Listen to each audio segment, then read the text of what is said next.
why is there like inconsistent revenue in people's businesses? Because their team is not good enough. Everything that you need to do in business is about growing profit, not revenue. If you want to be a top 1% profitable business in the industry, you can't settle for mediocrity.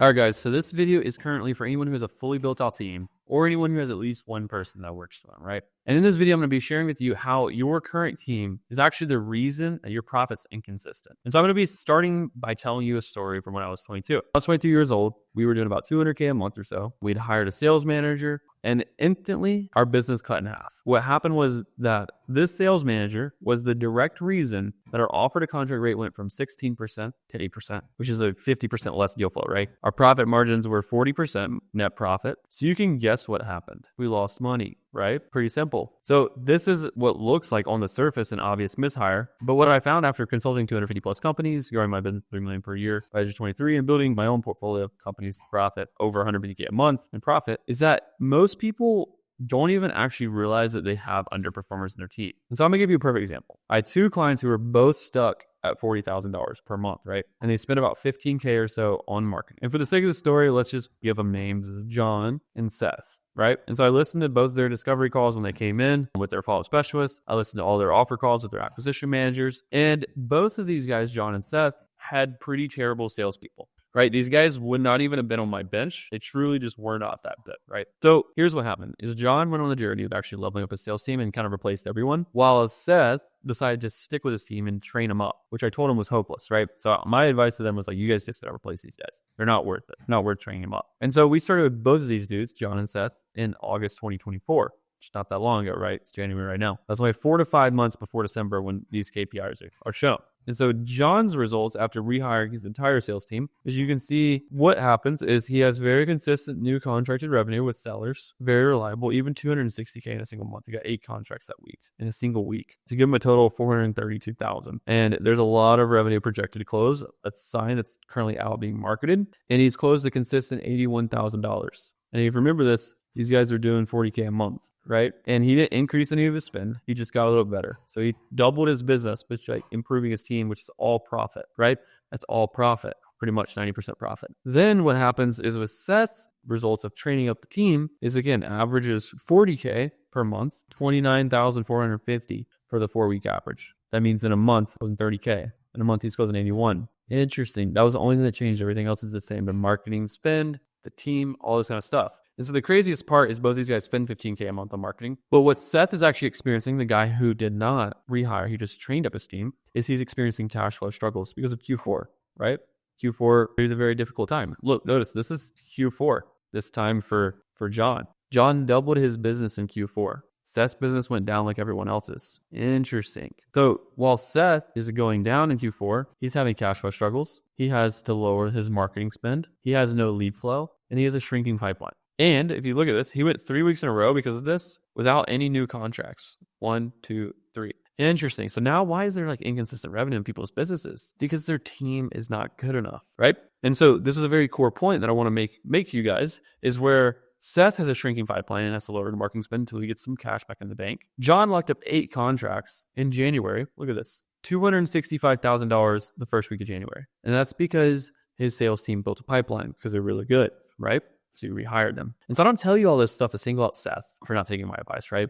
But I'm telling you guys this because literally John added $40,000 a month in profit to his company because he's willing to go and find A players, right? And everything that you need to do in business is about growing profit, not revenue. And what John did is he didn't settle for someone average. And that's what a lot of people are doing is they settle for someone who's not bad, right? They're all right. No, if your salesperson is all right, you're going to go out of business. Your salespeople have to be fantastic. That's the lifeblood of your business. So when I talk to John, here's just something that I gauge, right? And I think this is something very important for you guys to know, is when I talk to John, he's very proud of his team. He hypes out how good these guys are, right? He's like going out of his way to be like, man, these dudes are really great. Like when I talk to them, when I interviewed them, when I'm hiring them, I'm like telling everyone about it. That's the vibe I got. Now, when I talk to Seth, it's kind of an indifference about the team, right? Like we're chugging away, we're doing our thing, And so the point is, like, I've never hired someone or had someone on my team who I've been indifferent about and they'd be a high performer. Now, on the other hand, every single person who has worked out long-term at a really high level, I'm like calling my parents about them. I'm calling my friends about them. I'm calling everyone in the company and be like, yo, we got the best hire ever. Do they work out 100%? No, but like they work out more than the other people do. And so if you don't feel that way about your team, you need to level them up. Because who would you want to be? Would you want to be John, who doubled his business in Q4? Or like Seth, who is probably like what most of you who are watching this video, the position you guys are sitting in. You slow things down in Q4. The business at harder, cash is tighter, right? So do you guys want to run a profitable business or one that's up and down? Me, I want to run a profitable business. But my point is you want to be a top 1% profitable business in the industry, you can't settle for mediocrity. Literally, that's the only thing. If you just raise your standard for what you accept, your company will make more money and you will have a better business. And so this is actually what I'm about to say is the first thing I did for my portfolio companies was I listened to every sales call from every salesman in the company. And I decided who needed to be replaced and who could be leveled up. Basically, who could we rely on and like what do we need to like do in order to fix this? And that's what took our profit in the portfolio from 24K a month to 150, right? Is literally just picking the people who are the winners, leaning more on them, and then replacing the people who are not winners, right? And that's literally just raising the standard. And the reason I can do this and most people can't is because truthfully, I know how to attract, hire, and lead A players. You know, multiple people on my company's staff as employees, they work with me, but they built 7-figure companies. They work with me, right? You know, that's crazy. There's probably not that many people who are watching this video, maybe one or two of you guys who could say the same thing. And so the only difference between me and you is that I obsess over what an A player looks like. I think about it all the time. When I meet someone in public, random person, I'm thinking, is this an A player? Because if it is, and they just have a regular job, I'm going to tell them about what I do, right? We're going to have a conversation about it. And so what I'm going to tell you guys about what an A player looks like is going to completely reframe the way that you think about it and what they look like. Because what's important here is once you know what they look like, once you know what an A player looks like, you're going to be able to see them very easily in public, right? Each time you talk to them, you're like, oh, that guy's a high achiever. He has a really high potential. You know, he's an A player. He's got the character traits. And it's kind of like going car shopping, right? So when I was buying my last car, I was looking at Porsche Macans. And as I started seriously looking, what happened is I started seeing them everywhere. Now I can't unsee them. I didn't end up buying one because, long story short, my car broke down that I was driving at the time before I replaced it. Was on the way from Denver to Big Sky, Montana, to go on a ski trip. It broke down at 7 a.m. in the middle of Wyoming, and I ended up just driving to a dealership. I just bought the only car they had that was four-wheel drive with CarPlay. Anyways, long story short, without getting away from the topic of A players, is like once you recognize what it looks like, you'll be able to start to see it in reality, in real life. And so basically, here's the recipe. And essentially, there's a lot of words on the screen, but I'm going to walk you through the high level of what this looks like. But this is me going through my exercise of how I look at it and how I identify it. Because like it's really important to not only like identify what they look like, but to know how they talk, how they think, who they hang out with, where are they at, right? And so the best way to find this out is to study yourself. So here's the 6 things that I like to look at when I'm studying myself. So number 1 is what's a top 1% thing I've achieved, right? So when you say what's your best accomplishment and someone says, oh man, like graduating high school, I was the first one in my family to do it. Is that a top 1% achievement? No, it's not. Maybe it's a stepping stone if they haven't achieved anything else. And maybe they're like 18 to more great things. But if they're 27, that was their greatest achievement. That's not a top 1% achievement, right? I've heard that. It's a legit thing that I've heard. It's a great accomplishment for a lot of people. But that's not what the top 1% would be happy with. Number 2 is what 3 specific things did you do to get here, right? To achieve that accomplishment. What 3 specific things did you do? Not some bullshit. 3 specific things. And we'll talk about this all later, right? And so number 3 is why specifically did you accomplish that thing? Like why? Like what made it? Like why did you do it and no one else, right? Like what was the thing that made you special? That made you be able to do it? Because if they can't answer this question, I promise you they're not going to be able to recreate it and do it again. They got lucky. And getting lucky is okay. I'd rather be lucky than good any day. But if I'm going to hire someone, I'm going to put money on them because I'm paying them a salary or I'm betting money on them, sending leads to feed them. I want to be comfortable to bet on them, right? That's what I'm doing here. Number 4 is who made this journey possible for you? Did they have a coach? Are they coachable? What did their life look like? Who impacted them? How did they get there? Was it all themselves? Are they too ignorant to realize that other people played a role in their life to get them to their goal? Or do they actually have a coach that really impacted them and they really valued them and modeled after them? Like it's going to show you a lot about what's important to them. Because someone with the ego, who I don't want on my team, maybe you do, I don't want on my team, they, oh yeah, it was all me. Or they kind of like discredit, like this guy did it, but because of, but it still comes back to them, right? It's like this dude helped me, but like, I still like kind of like was the one who like did everything, right? That's not good. It's a red flag. Number 5, if you started over from square one, what would you be your path to re-achieve that goal? If you never achieved it and you wanted to re-achieve it, how would you do it? Fucking simple, right? The exact same thing. It's like, it doesn't mean that they're a good coach. Like that's not what that's showing, but it just means that they could repeat the steps. They know what steps mattered because they know what steps matter to get them to where they are. Then they're just going to be able to repeat that step and do it for you. So if they built $1 million a month sales team and you say, how would you build it from scratch if you were to do it again? Then that's going to be like what they're coming to do for your business, right? And number 6, what did you learn from this journey? It's very important that people have a profound takeaway, right? Something that maybe they weren't expecting to learn, but they did anyways. So cool. These are the 6 things. I'm going to go through some of this because like you guys don't care about my story, but just for something simple is if I'm going to go through, I like to give the examples from sports. I wrote out all of my different answers here. I think it's very simple and very important. So if you guys want to pause, I'll let you pause, read this. Point is, like for me, the top 1% achievement of my life was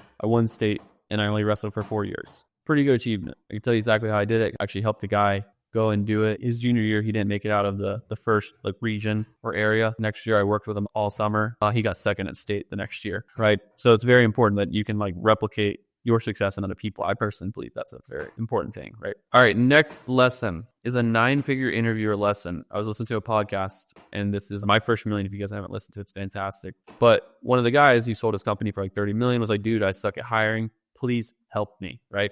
And so the thing I took away from this was that if someone can't specifically tell you what they did, they don't even know what they did. And they won't be able to probably do it again because they got lucky. They already said. And so an example of a question that I would ask would be, what was the business doing revenue-wise when you started working with them? And then what are they at now when you stopped working with them? And then what are 3 things that you did to make this happen? The only acceptable answer is going to look something like this. I improved this metric by doing X, Y, and Z that created this outcome. And I learned this about the business and process. And I was actually able to take that same lesson and improve this other part of the business too. Or something along those lines. It's very like boom, boom, boom, boom. If someone was to give you an answer like, oh yeah, like when I joined, like we had like this really crazy good person and the market kind of like went up. And I think there was like a culmination of a lot of things. Like everything was kind of like working together. Like we had a really strong sales team. Like we had a really strong marketing message that like people just really like resonated with. That's an answer that people will give.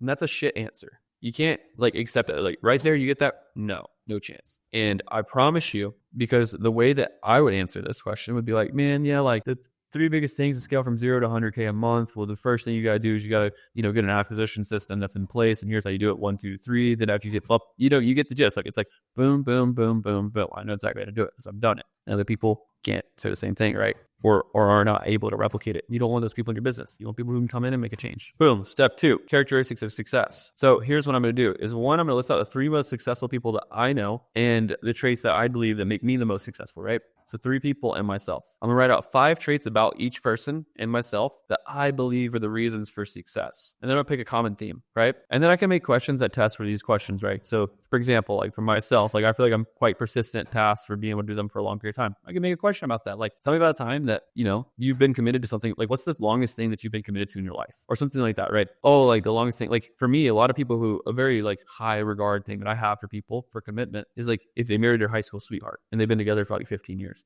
Like that's really committed. I don't have that same quality, but I really like admire that about people, right? There's examples like that and you'll be able to kind of like put these together. Or you have like high levels of execution, right? That's another one. And like you can base these common themes, have some questions like confidence. So I believe you have to feel confidence, honestly. Like I know it's like kind of contrary to like what a lot of people believe. Actually, before I go through that, let's go through the common themes. So here's the common themes I wrote out. Is it confidence, consistent, predictable, and reliable? So consistent, reliable person. They put in time and effort. They put in the work. They do the work. They do the work even if it sucks. They connect well with others. They have good communication skills and they're quick to connect. High standard of excellence. They hold themselves to a high standard and they're always learning and growing, right?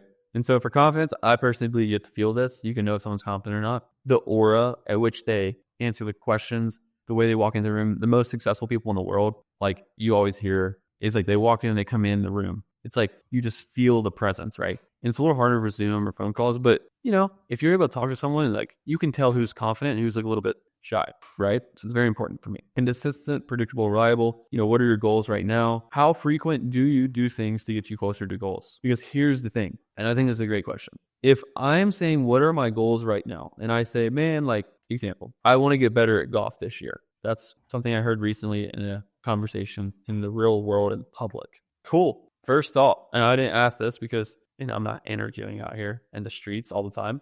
But if I was to say, how frequent do you like train? Like how often are you like training to get better at golf? Oh, like, man, I don't know. Like I really haven't yet. Oh, it's already February. Dang, you haven't like gone to the gym or anything once? That's interesting. Boom, right there. They don't give a fuck about that goal. Off the table, right? And so what that tells me is that they're not consistent. They're not going to be driven to achieve that goal, right? It's like this guy who says, I want to make $250,000 a year in sales, but then he puts in $50K a year effort, right? There's a disconnect between what they want and what they want to put in. And that's what you're gauging for here, right?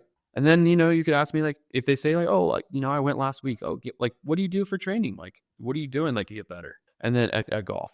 Oh, interesting. You're going to, like, you have a coach. You're, like, practicing, like, right. Like, for me, like, what I would be practicing is, like, I go to the simulator, and what I practice, I'm practicing my shot shapes. So whenever I want to be able to hit a draw, when I want to hit a draw, and I want to be able to hit a fade when I want to hit a fade. And I want to be able to do that with all my irons. That's something that's an example of, like, how I'm specifically working. And, like, oh, interesting. So you're actually targeted with this. You're not just out there swinging the club, right? And so this is the type of answer that I'm looking for. But I think people don't actually ask deep enough. But what it does is it hires the wrong people, right? So it's very important. What are your goals right now?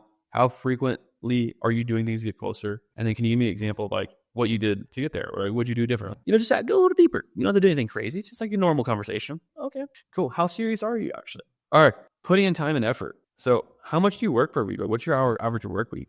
Interesting. Tell me about a time, like, if people are like, oh, like, I work, like, maybe like a normal week, like 40 hours. Okay, interesting. Like, it depends on what culture you want. But for me, I want people who are like, dude, like, I'll probably work like 60 hours a week, maybe 50, 60, pretty much, like, for work from this time to this time every day. Yeah, I just, like, enjoy working. That's going to be a way better thing for your business. It's a small company. And someone who's like, yeah, I don't know. I work full time, right? There's a big difference there. Tell me about a time where you were working on something that wasn't working, like it wasn't performing, and you had to fix it. Specifics, very important. Get specifics. Man, like, this lawnmower broke one time, and, like, I didn't know, like, what happened, and, like, we kind of, like, took it apart and put it back together, and it just kind of, like, started working again. I'm not really sure what was going on with it, but, like, we just kind of, like, tightened up some bolts and, like, moved around the belt a little bit, and then just kind of fixed it. Interesting. No specifics, very vague. Or the lawnmower broke. Man, it, like, stopped working. I, like, heard the way that it was making the noise, like the way the belt was breaking, right? And so I knew it had to be the belt, but I wasn't, like, really sure, like, if it was the belt or maybe if it was, like, one of the pulleys in there that was, like, actually the problem. So I took it apart, kind of, like, tested it, and I saw the belt was actually torn. So I replaced it. And after that, it worked perfectly. I tested it, make sure, but way more specifics, right? That was a bad example. Maybe we're not working on lawnmowers. I'm just thinking about that because I did that when I was like, I was like 19 one time. It's not my best answer, but point is, it's specific. How often do you work late, right?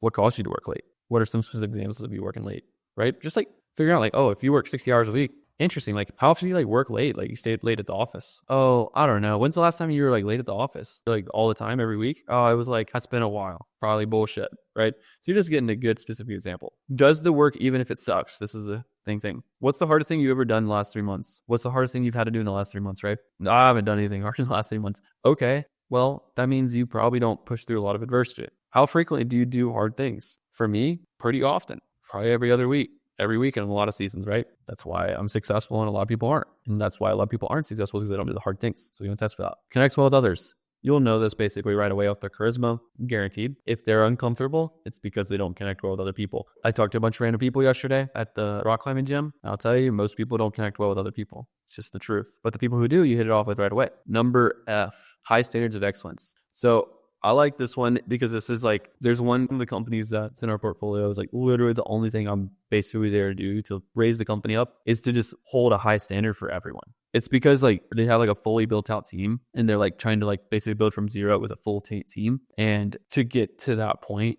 the only thing that is required is to have a high standard of excellence for the people on the team. Otherwise, it's going to flop. And it's already working a lot better in just the first month of us starting this. But that's literally the only task I'm doing is I'm there to hold a high standard. And so an example of what I would do for this is, I'd ask questions like, tell me about the most recent project you've done. What you're looking for in this question is like, tell me about the most recent project you've done. Is I'm looking for something that's like passionate, right? They take pride in their work, right? It's not like, oh, like I did this job. I drew a picture of an elephant, right? If you were to ask an artist about their work, tell me about the most recent art project you made. They're gonna have extreme passion for that project, right? Because they're a great artist. They're gonna have extreme passion for what they did. And same exact thing. It's like when you become great at something, you become an artist, right? In your craft. At least that's how I felt. That's how I felt in everything that I'm really great at. Is I feel like I'm an artist. And I'm a full creative. Like I'm able to express that. And if people aren't a master of their craft or aren't really good. They're not going to have any passion about it. And they're not going to take a lot of pride in their work, which means they're not going to do things to a high level. So I'm looking for pride in work. How long did it take you to get that project done? Then you engage, right? Oh, interesting. It feels like it's a small project, like a week. It took me a whole quarter. Interesting. You don't do things very fast. Or like, what's going on? You see what I'm saying? So now we can figure out like the important pieces. Do you get shit done quick? And then did the final product work? Like, what happened? You rolled that new like software solution, SOP, bullshit, whatever it was. You rolled it out. What happened next? A person who cares about their work is going to know the answer, right? A person who cares about their work is going to know the answer to that. A person who doesn't care, I think it works. Talked to the sales team. They said it was solid. No specifics. Person who knows it works. Man, I talked to the sales team. They said it made their life so much easier. Literally, we went from having to spend this much time doing this to now this much time. Now we have these automated messages that are just getting leads coming in on autopilot, right? So you'd be like, oh, dude, that sounds great. Fantastic. People who care and people who take pride in their work and have a high standard of excellence for themselves will probably be able to hold others to a high standard and just raise the level of standard for the company. Cool. Always learning and growing. You should have some sense of like this just from things they've mentioned. Like, I don't know if I feel like people ask me questions, not all the time, but a lot of times I'm like quoting. I was like reading this book and actually like the thing they talked about was X, Y, and Z. Or I was watching this video about something very similar to this and they said something about like X, Y, Z. Or actually this guy quoted this one time as this quote I really like about X, Y, Z. People who are focused on self-improvement probably would talk like that. That's just the reality. Will they always talk like that? No, but you're in an interview. You're getting asked everything out of your brain. Like if someone's interviewing me, I'm like there to be my best, right? Because when you interview people, they are at their best by far. So if they don't knock your socks off immediately, then you're just like, you got a hard pass. So point is telling someone about like all these different things, but man, it's a great question. I actually was thinking about that the other day because I was listening to the podcast and they were talking about it, right? Point is you'll get the gist of like if they're talking about this. All right, questions. What's your vision for your professional life, right? Where do you want to take this thing? Just shows people like actually like have something they're striving towards. Again, same thing. Same thing is kind of earlier, right? It's like, what's your goals? How frequently are you doing things? What are you doing right now to work towards like getting closer to that vision, right? Let's say they want to make $200K a year. What are you doing right now to like get a little bit closer to that? What progress have you made the last 6 months on that journey? And then you can ask questions based on their answer, right? That's the whole thing of question asking is asking questions based on their answers. But you get the gist. If we can ask better questions that are actually prepared and train ourselves to become better questioners, then you're gonna get better answers and you're gonna have a better gauge for who that person really is. So that's phase 2. Step 3 is we need to use our awareness, right? So you are not going to become this magical people reader because you went through this doc, because you listened to this video. But what will happen is this is a muscle, right? I've hired over 100 people personally, and I've made a lot of wrong hires. And I like to look at trends. And what I will say is I have never hired someone who I've been like, nah, I don't know, and be like, dude, that guy freaking crushes. Absolute rock star, best guy ever. But what I have done is the people who've worked out long term, because I've had enough people work out long term now to where I have a lot of data on this in my head, a little autistic brain works, When I look at this, I'm like, man, the only people who've worked out long term, I've been like, dude, this is the best person ever, right? This is the best person ever, best thing since sliced bread. And when I hire that person, do all of them work out? No, of course not. But there's always a reason they don't work out. I'm like, man, I should have seen that earlier. It's the same thing if you guys are single and you date. It's like you see the red flags in a relationship with the other person and you're like, I'll ignore that. And then when things end and you're like, this all makes sense now. Oh, it's clicking, right? It's the same things in hiring, right? Very similar. It's all very similar stuff. So the point is you become more wise. And if it's not a hell yes, then it's a hell no, right? If it's not a hell yes, like this is the best thing since sliced bread, it's a hell no. Every time I stray away from that, every time I'm in the middle, like there's no reason I shouldn't hire this person. And I start thinking like that, I just know that I shouldn't. It's a hell yes or it's a hell no. I promise you. So that is going to be how you identify an A player. But there's a couple more things I want to go over in this video because you're probably thinking a couple things, right? It's like, how do I find these guys? How do I interview them? Like I gave you a bunch of questions, so it should be a little bit easier. How do I structure it maybe? How do I onboard them? Should I hire a guy or a girl for sales? Do I need to pay salespeople a base or are they commission only? Are these hires in office or virtual? And probably a million other things. But look,